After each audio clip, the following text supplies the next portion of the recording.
Team team করে তারার আলো। গল্প শুরু হোক ভালো ভালো। এখন আমরা গল্প কুটিরে শুনব একটি নতুন গল্প।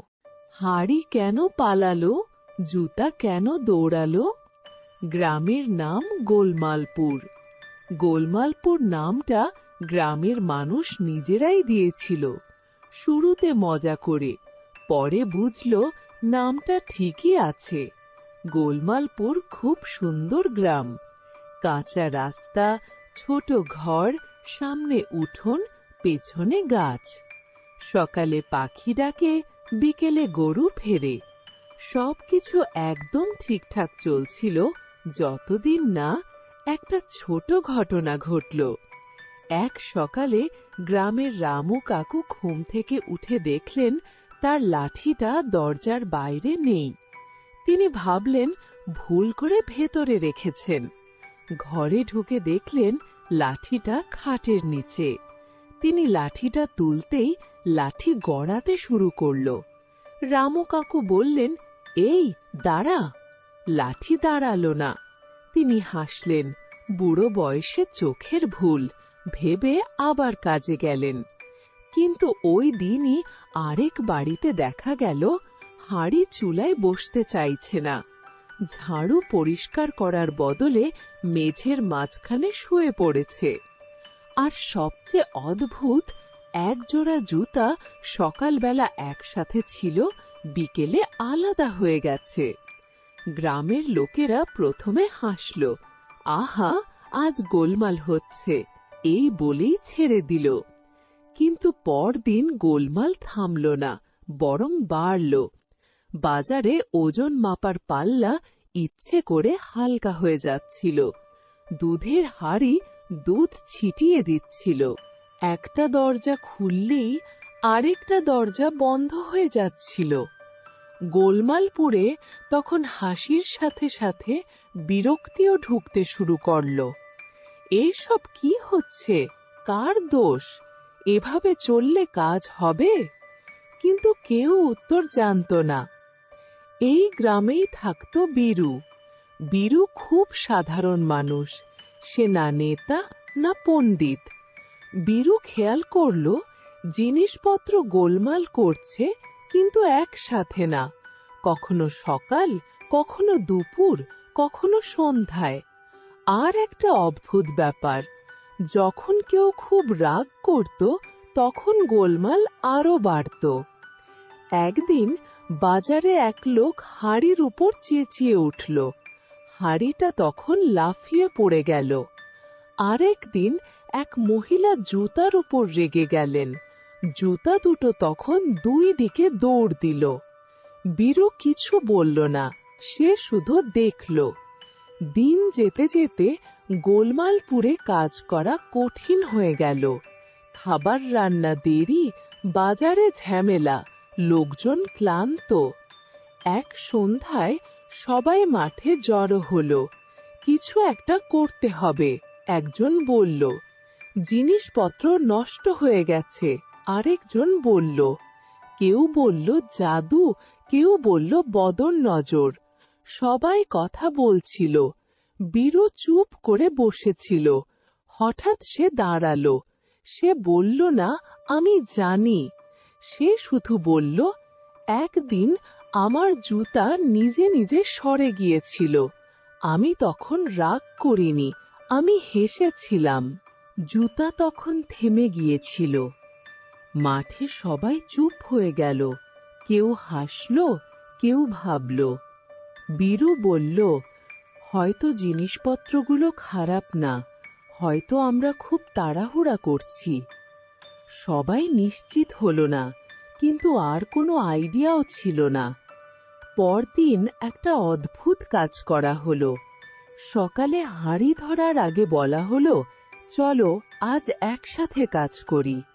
ঝাঁটাকে বলা হলো, আজ তাড়াহুড়া নেই। জুতা পরার সময় কেউ চেঁচালো না। প্রথমেই কিছুই হলো না। গোলমাল চলতেই থাকলো।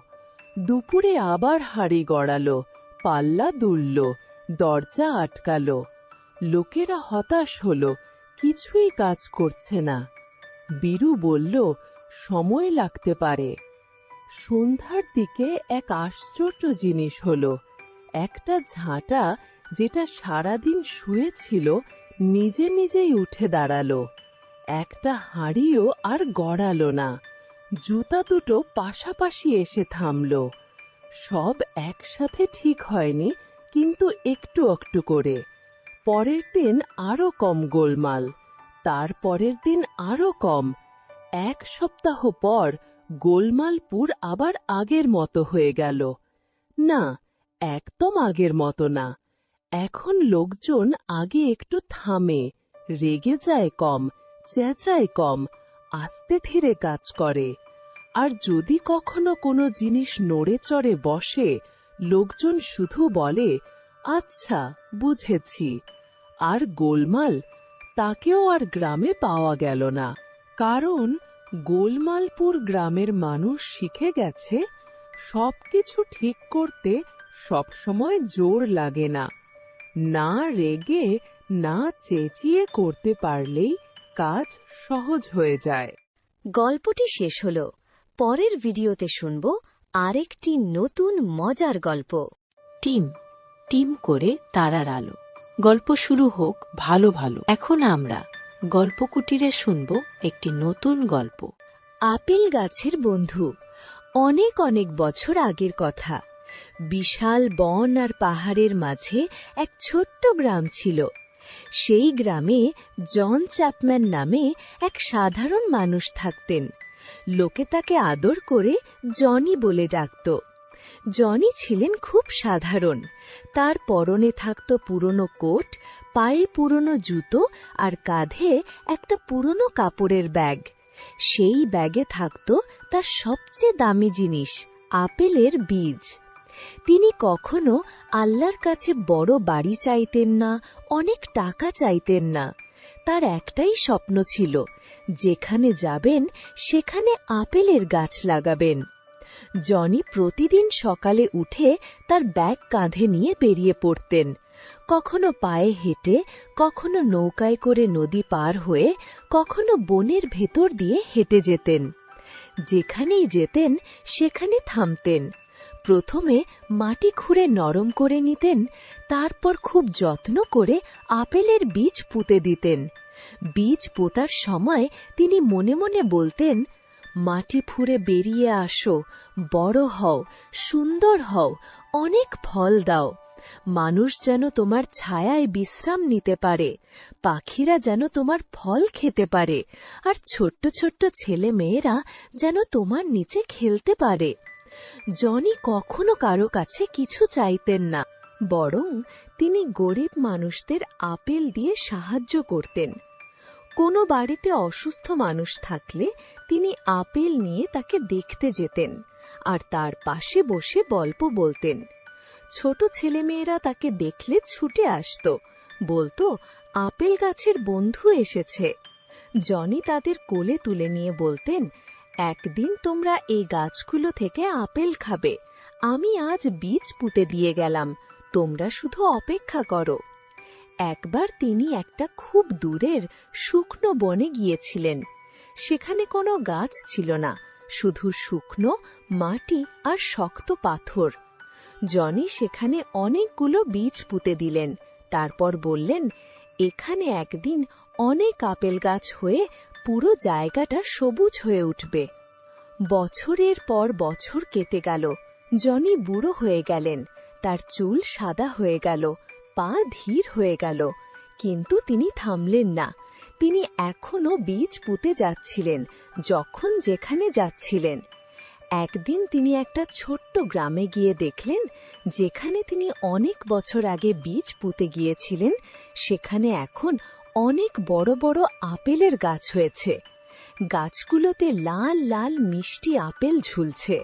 ছোট ছোট ছেলেমেয়েরা গাছের নিচে খেলছে, বড়রা আর বৃদ্ধরা আপেল পেড়ে খাচ্ছে, আর পাখিরা আপেল গাছের ডালে বিশ্রাম নিচ্ছে। আর জনি একটা গাছের নিচে বসে অনেকক্ষণ এসব দেখলেন। তার চোখে আনন্দে পানি চলে এসেছিল। তিনি মনে মনে বললেন, আমি যে বীজ পুঁতেছিলাম সেগুলো আজ অনেক মানুষকে আনন্দ দিচ্ছে। গ্রামের লোকেরা জনিকে চিনতে পেরে ছুটে এলো। তারা বলল, জনি এসেছে, জনি এসেছে, আপেল গাছের বন্ধু এসেছে, তিনিই তো এইসব আপেলের গাছ লাগিয়েছেন। জনি হেসে বললেন, আমি শুধু বীজ পুঁতেছি, গাছগুলো নিজেরাই বড় হয়েছে। তোমরা শুধু যত্ন করো, তাহলেই এই গাছগুলো আরো অনেক বছর ফল দেবে। আজও সেখানে অনেক জায়গায় পুরনো আপেলের বাগান দেখা যায়। লোকে বলে এগুলো আপেল গাছের বন্ধু জনির হাতে লাগানো। তিনি চলে গেছেন, কিন্তু তার বীজ আজও ফল দিয়ে যাচ্ছে। ছোট ছোট ভালো কাজ অনেক বড় ফল দেয়। যদি তুমি আজ একটা ভালো বীজ পুঁতো, তাহলে অনেক দিন পর অনেক মানুষ তার মিষ্টি ফল খেতে পারবে। ধৈর্য ধরে ভালো কাজ করলে একদিন সেই কাজ অনেককে সুখী করে। গল্পটি শেষ হল। পরের ভিডিওতে শুনব আরেকটি নতুন মজার গল্প। টিম টিম করে তারার আলো। গল্প শুরু হোক ভালো ভালো। এখন আমরা গল্প কুটিরে শুনব একটি নতুন গল্প। 3টি ইচ্ছা। অনেক অনেক বছর আগের কথা। জাপানের এক ছোট্ট মাছ ধরা গ্রাম। সেখানে থাকত এক গরিব জেলে, হানসুকে। প্রতিদিন সকালে এসে সমুদ্রে যেত মাছ ধরতে।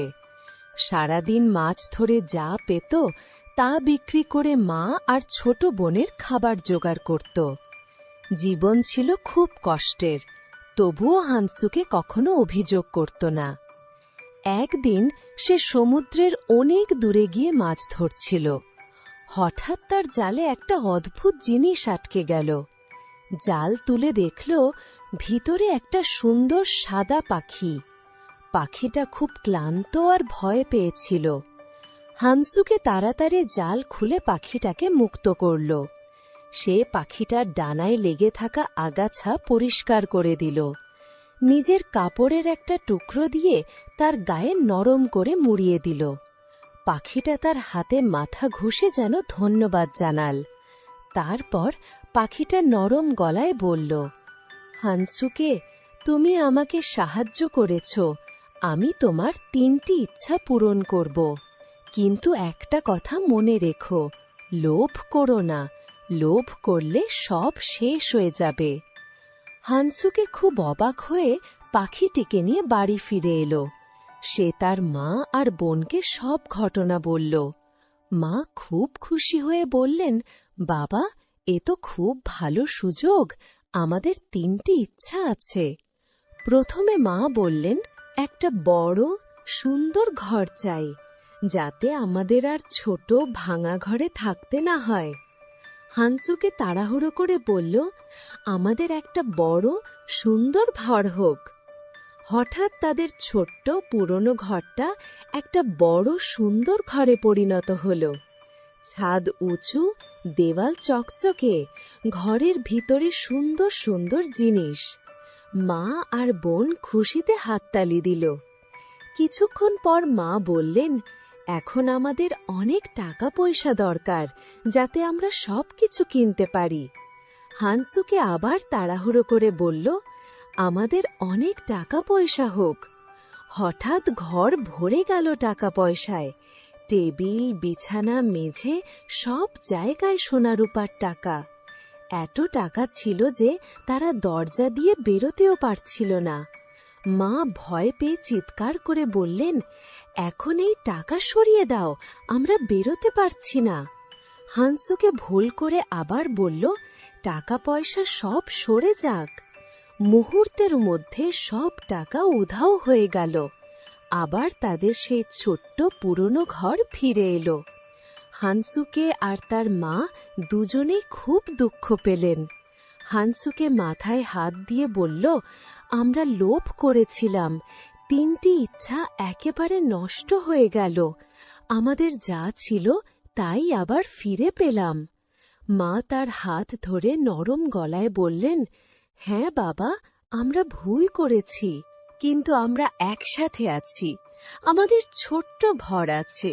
আমরা একে অপরকে ভালোবাসি। এটাই আমাদের সবচেয়ে বড় সম্পদ। লোভ না করে যা আছে তাতেই সুখী থাকতে শিখি। সেদিন থেকে হানসুকে আর লোভ করল না। সে আবার আদের মতো পরিশ্রম করে মাছ ধরতে লাগল।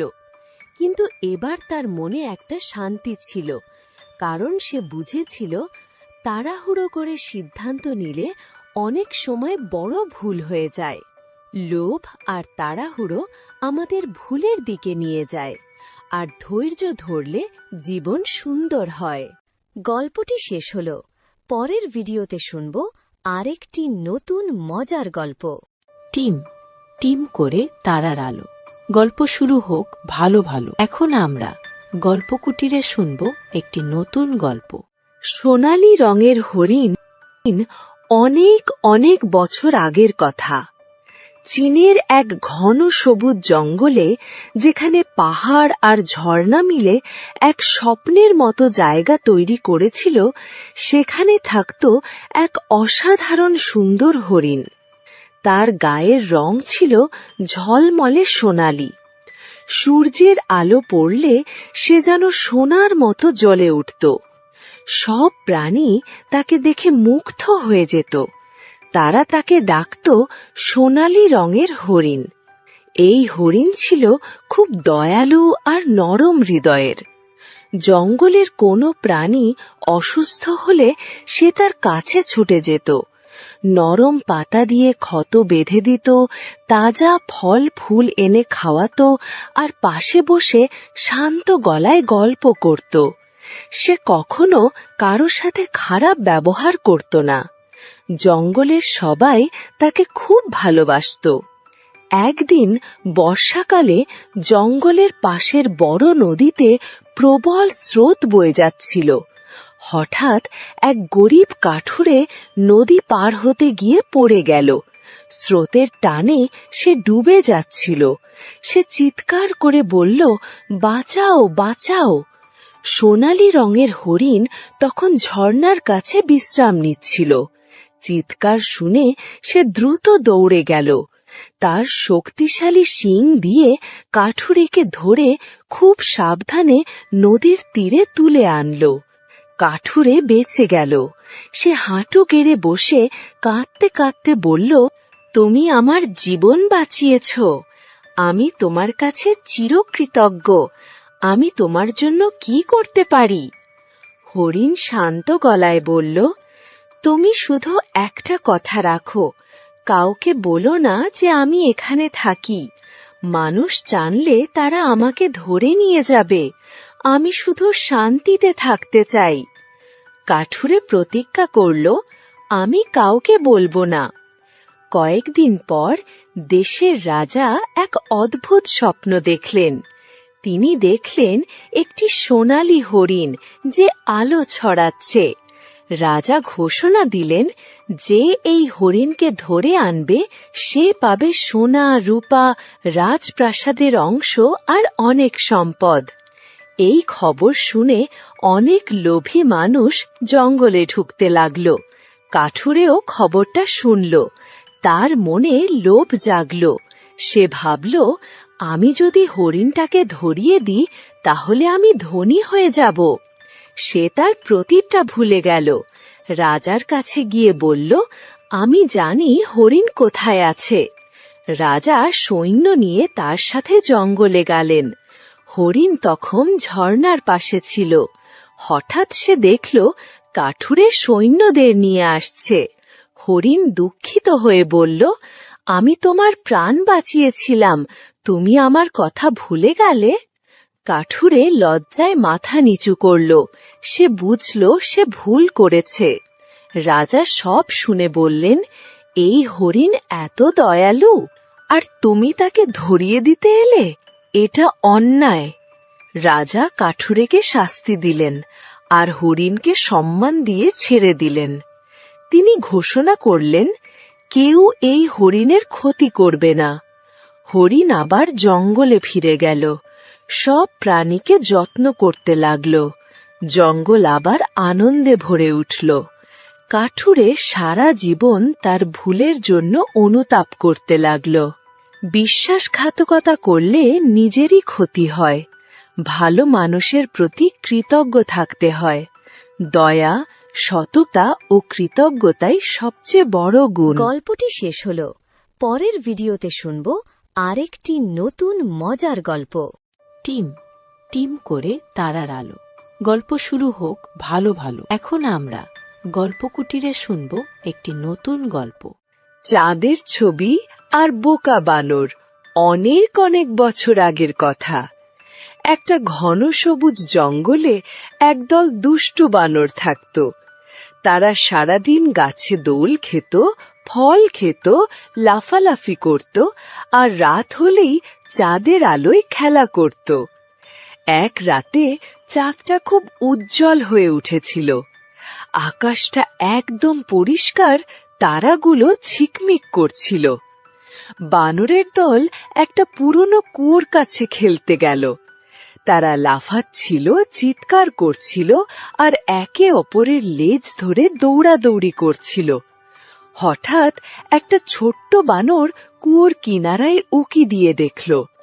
কুয়োর ভিতরে পানি ছিল আর পানির মধ্যে একটা গোল গোল উজ্জ্বল চাঁদের ছবি দেখা যাচ্ছিল। চাঁদটা যেন পানিতে হাসছিল। ছোট বানরটা ভয়ে চোখ বড় বড় করে চিৎকার করে উঠল, ওরে বাবারে, ওরে বানর ভাইয়েরা, শিগগির এসো, চাঁদটা কুয়োয় পড়ে গেছে, চাঁদ ডুবে যাচ্ছে। সব বানর ছুটে এলো। এক এক করে কুয়োর ভেতরে তাকালো। সত্যি তো, পানির মধ্যে চাঁদের সুন্দর ছবি। সবাই খুব চিন্তায় পড়ে গেল।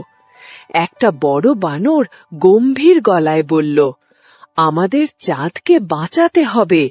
চাঁদ না থাকলে রাতে অন্ধকার হয়ে যাবে, আমরা আর খেলতে পারবো না। আর একটা বানর লাফিয়ে বলল, হ্যাঁ হ্যাঁ, চলো আমরা চাঁদটাকে তুলে আনি।